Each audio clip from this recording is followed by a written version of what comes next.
January 2025. The word prig isn't very common now, but if you look up the definition, it will sound familiar. Google's isn't bad. A self-righteously moralistic person who behaves as if superior to others. This sense of the word originated in the 18th century, and its age is an important clue. It shows that although wokeness is a comparatively recent phenomenon, it's an instance of a much older one. There's a certain kind of person who's attracted to a shallow, exacting kind of moral purity, and who demonstrates his purity by attacking anyone who breaks the rules. Every society has these people. All that changes is, in Victorian England, it was Christian virtue. In Stalin's Russia, it was orthodox Marxism-Leninism. For the woke, it's social justice.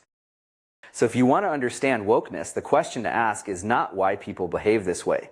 Every society has prigs. The question to ask is why our prigs are priggish about these ideas at this moment. And to answer that, we have to ask when and where wokeness began. The answer to the first question is the 1980s. Wokeness is a second, more aggressive wave of political correctness, which started in the late 1980s, died down in the late 1990s, and then returned with a vengeance in the early 2010s, finally peaking after the riots of 2020.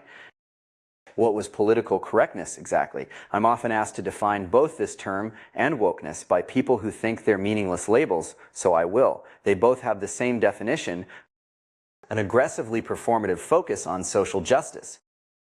In other words, it's people being prigs about social justice. And that's the real problem, the performativeness, not the social justice.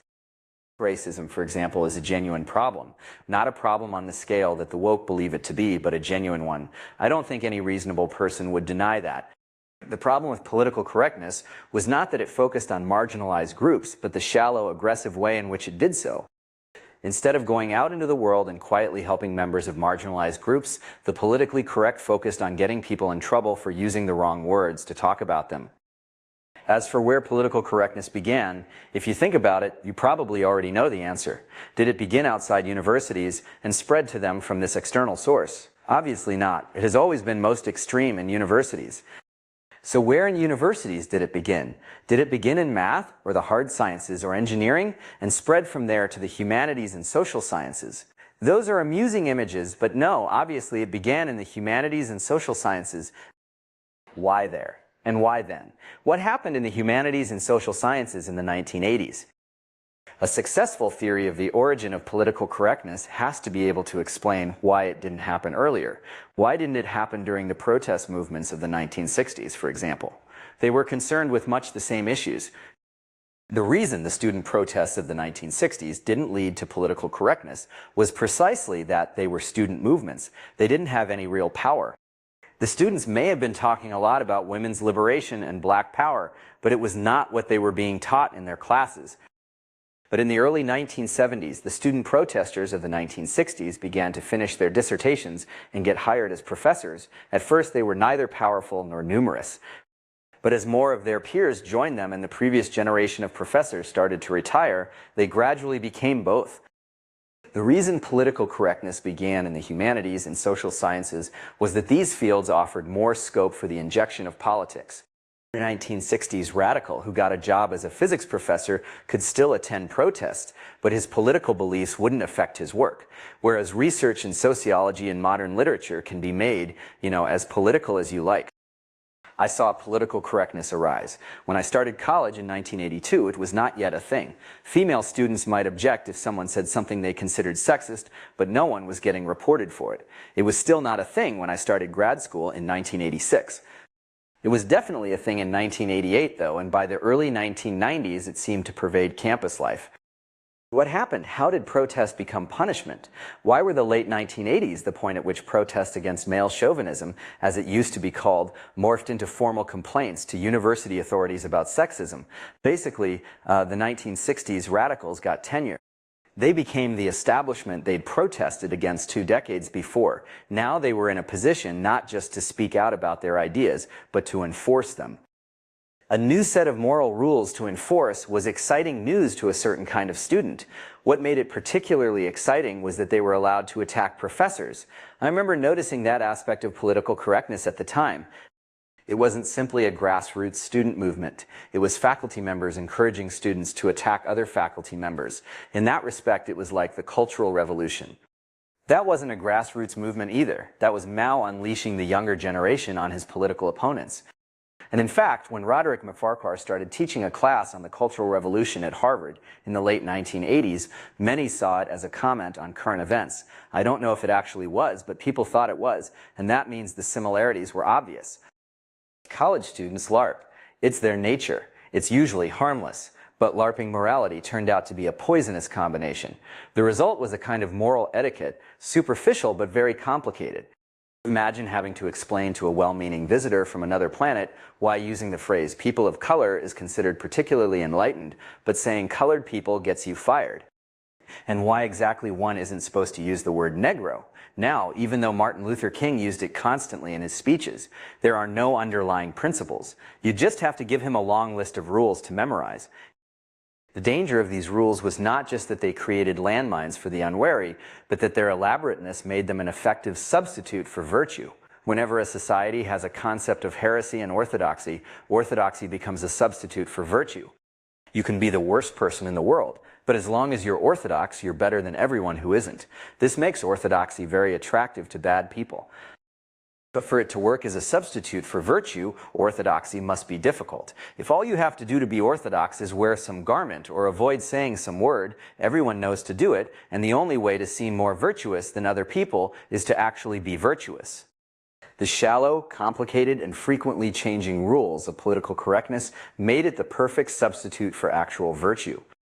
And the result was a world in which good people who weren't up to date on current moral fashions were brought down by people whose characters would make you recoil in horror if you could see them. One big contributing factor in the rise of political correctness was the lack of other things to be morally pure about.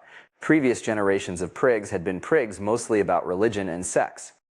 But among the cultural elite, these were the deadest of dead letters by the 1980s. If you were religious or a virgin, this was something you tended to conceal rather than advertise. So the sort of people who enjoy being moral enforcers had become starved of things to enforce. A new set of rules was just what they'd been waiting for.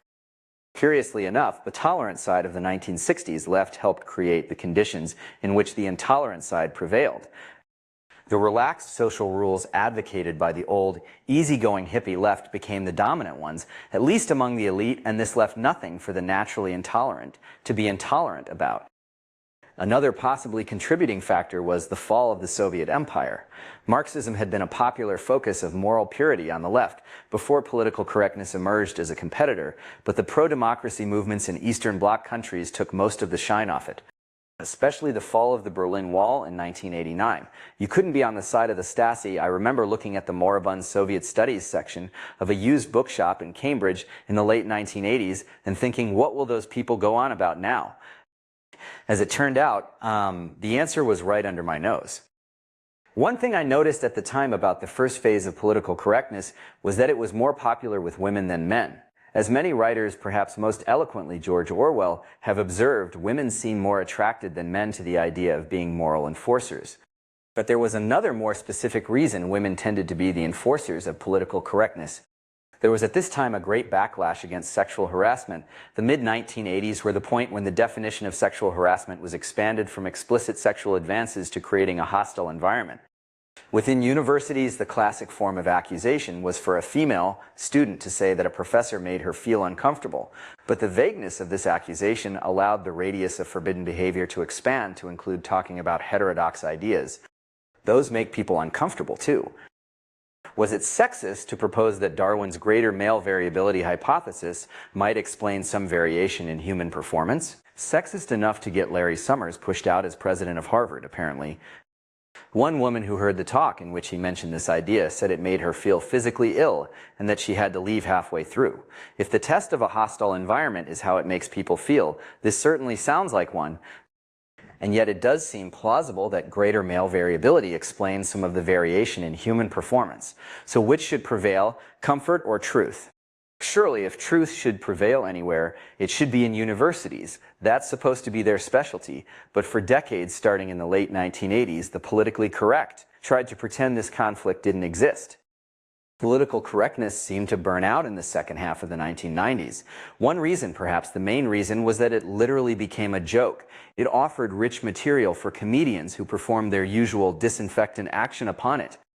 Humor is one of the most powerful weapons against priggishness of any sort, because prigs being humorless can't respond in kind. Humor was what defeated Victorian prudishness, and by 2000 it seemed to have done the same thing to political correctness.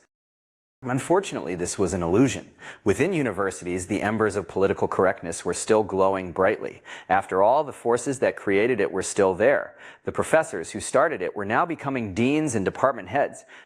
And in addition to their departments, there were now a bunch of new ones explicitly focused on social justice. Students were still hungry for things to be morally pure about.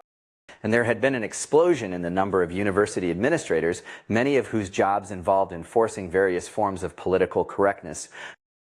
In the early 2010s, the embers of political correctness burst into flame anew. There were several differences between this new phase and the original one. It was more virulent. It spread further into the real world, although it still burned hottest within universities. And it was concerned with a wider variety of sins. In the first phase of political correctness, there were really only three things people got accused of: sexism, racism, and homophobia, which at the time was a neologism invented for the purpose.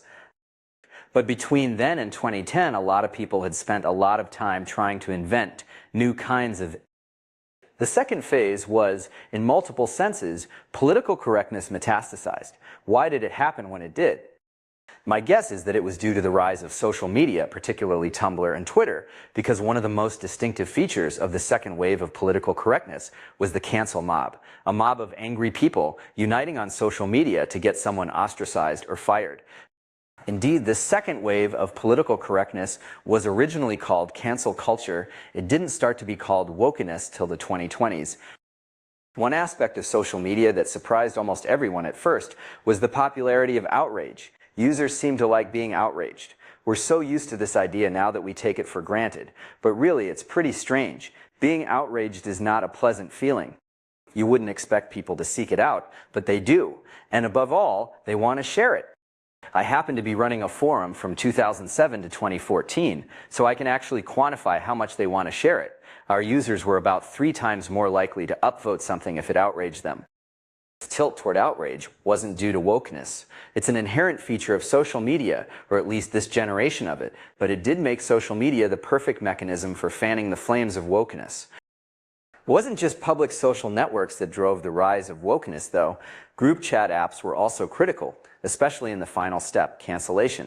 Imagine if a group of employees trying to get someone fired had to do it using only email. It would be hard to organize a mob, but once you have group chat, mobs form naturally. Another contributing factor in this second wave of political correctness was the dramatic increase in the polarization of the press. In the print era, newspapers were constrained to be, or at least seem, politically neutral. The department stores that ran ads in the New York Times wanted to reach everyone in the region, both liberal and conservative, so the Times had to serve both. But the Times didn't regard this neutrality as something forced upon them. They embraced it as their duty, as a paper of record, as one of the big newspapers that aimed to be chronicles of their times, reporting every sufficiently important story from a neutral point of view. When I grew up, the papers of record seemed timeless, almost sacred institutions. Papers like the New York Times and Washington Post had immense prestige, partly because other sources of news were limited, but also because they did make some effort to be neutral. Unfortunately, it turned out that the paper of record was mostly an artifact of the constraints imposed by print. When your market was determined by geography, you had to be neutral, but publishing online enabled, in fact probably forced newspapers to switch to serving markets defined by ideology instead of geography. Most that remained in business fell in the direction they'd already been leaning, left. On October 11, 2020, the New York Times announced that the paper is in the midst of an evolution from the stodgy paper of record into a juicy collection of great narratives. Meanwhile, journalists of a sort had arisen to serve the right as well, and so journalism, which in the previous era had been one of the great centralizing forces, now became one of the great polarizing ones. The rise of social media and the increasing polarization of journalism reinforced one another. In fact, there arose a new variety of journalism involving a loop through social media. Someone would say something controversial on social media. Within hours, it would become a news story. Outraged readers would then post links to the story on social media, driving further arguments online. It was the cheapest source of clicks imaginable. You didn't have to maintain overseas news bureaus or pay for month-long investigations. All you had to do was watch Twitter for controversial remarks and repost them on your site, with some additional comments to inflame readers further. For the press, there was money in wokeness, but they weren't the only ones. That was one of the biggest differences between the two waves of political correctness. The first was driven almost entirely by amateurs, but the second was often driven by professionals. For some, it was their whole job. By 2010, a new class of administrators had arisen, whose job was basically to enforce wokeness. They played a role similar to that of the political commissars who got attached to military and industrial organizations in the USSR. They weren't directly in the flow of the organization's work, but watched from the side to ensure that nothing improper happened in the doing of it. These new administrators could often be recognized by the word inclusion in their titles. Within institutions, this was the preferred euphemism for wokeness. A new list of banned words, for example, would usually be called an inclusive language guide. This new class of bureaucrats pursued a woke agenda as if their jobs depended on it, because they did. If you hire people to keep watch for a particular type of problem, they're going to find it, because otherwise there's no justification for their existence. But these bureaucrats also represented a second and possibly even greater danger. Many were involved in hiring, and when possible, they tried to ensure their employers hired only people who shared their political beliefs. The most egregious cases were the new DEI statements that some universities started to require from faculty candidates, proving their commitment to wokeness. Some universities used these statements as the initial filter and only even considered candidates who scored high enough on them. You're not hiring Einstein that way. Imagine what you get instead. Another factor in the rise of wokeness was the Black Lives Matter movement, which started in 2013 when a white man was acquitted after killing a black teenager in Florida. But this didn't launch wokeness. It was well underway by 2013. Similarly, for the Me Too movement, which took off in 2017 after the first news stories about Harvey Weinstein's history of raping women, it accelerated wokeness, but didn't play the same role in launching it that the 80s version did in launching political correctness. The election of Donald Trump in 2016 also accelerated wokeness, particularly in the press, where outrage now meant traffic. Trump made the New York Times a lot of money. Headlines during his first administration mentioned his name at about 4 times the rate of previous presidents. In 2020, we saw the biggest accelerant of all after a white police officer asphyxiated a black suspect on video. At this point, the metaphorical fire became a literal one as violent protests broke out across America. But in retrospect, this turned out to be peak woke, or close to it. By every measure I've seen, wokeness peaked in 2020 or 2021. Wokeness is sometimes described as a mind virus.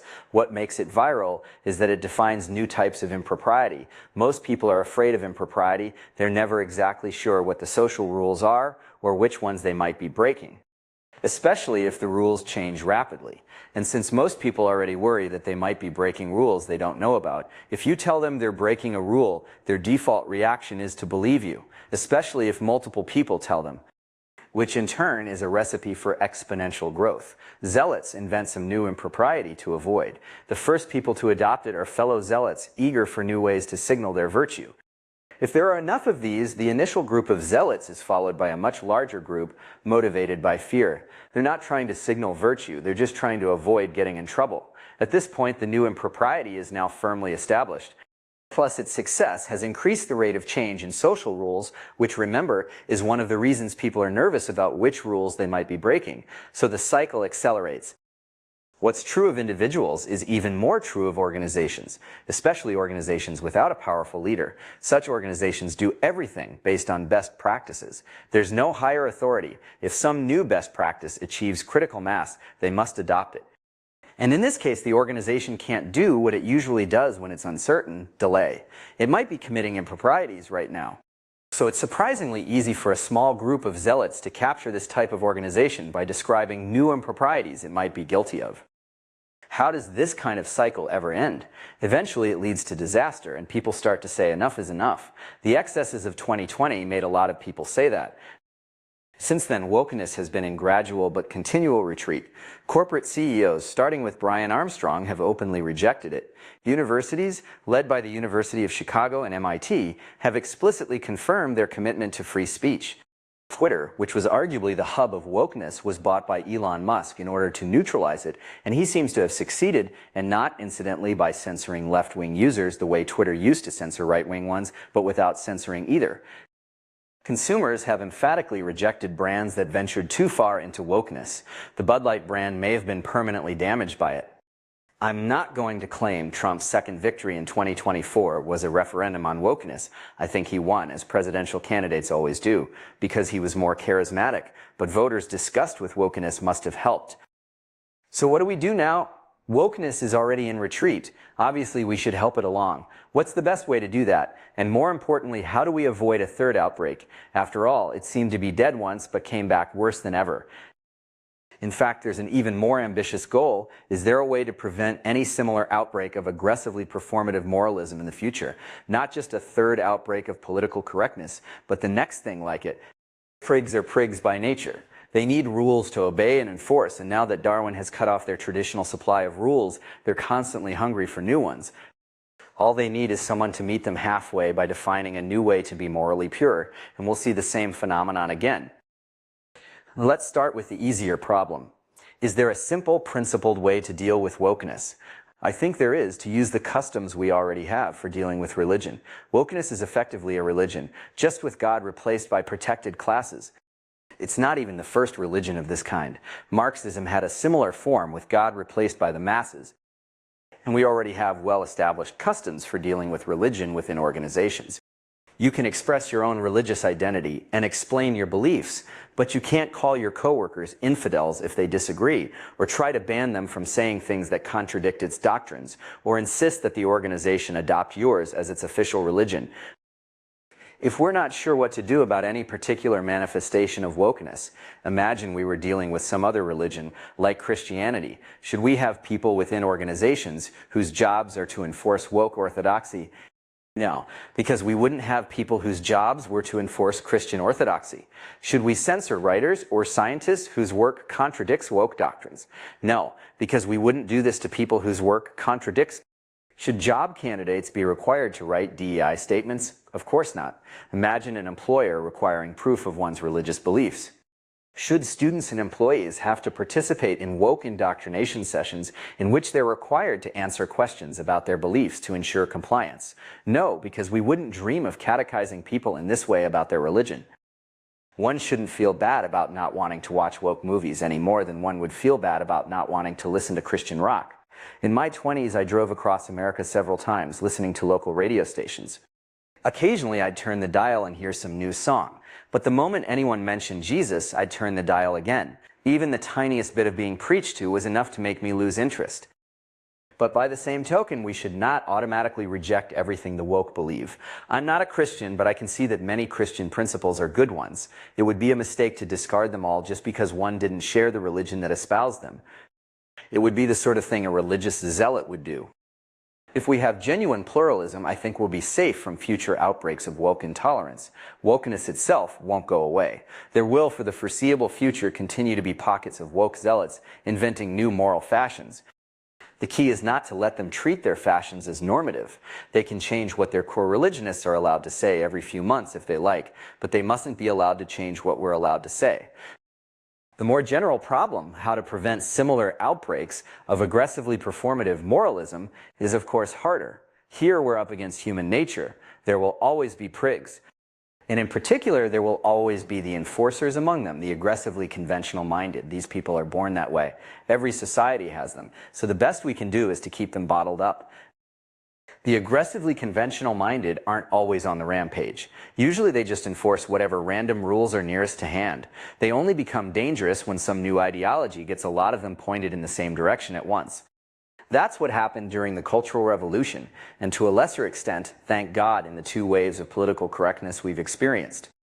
We can't get rid of the aggressively conventional-minded, and we couldn't prevent people from creating new ideologies that appealed to them even if we wanted to. So if we want to keep them bottled up, we have to do it one step downstream. Fortunately, when the aggressively conventional-minded go on the rampage, they always do one thing that gives them away. They define new heresies to punish people for. So the best way to protect ourselves from future outbreaks of things like wokeness is to have powerful antibodies against the concept of heresy. We should have a conscious bias against defining new forms of heresy. Whenever anyone tries to ban saying something that we'd previously been able to say, our initial assumption should be that they're wrong. Only our initial assumption, of course. If they can prove we should stop saying it, then we should. But the burden of proof is on them. In liberal democracies, people trying to prevent something from being said will usually claim they're not merely engaging in censorship, but trying to prevent some form of harm. And maybe they're right, but once again, the burden of proof is on them. It's not enough to claim harm. They have to prove it. As long as the aggressively conventional-minded continue to give themselves away by banning heresies, we'll always be able to notice when they become aligned behind some new ideology. And if we always fight back at that point, with any luck we can stop them in their tracks. The number of true things we can't say should not increase. If it does, something is wrong.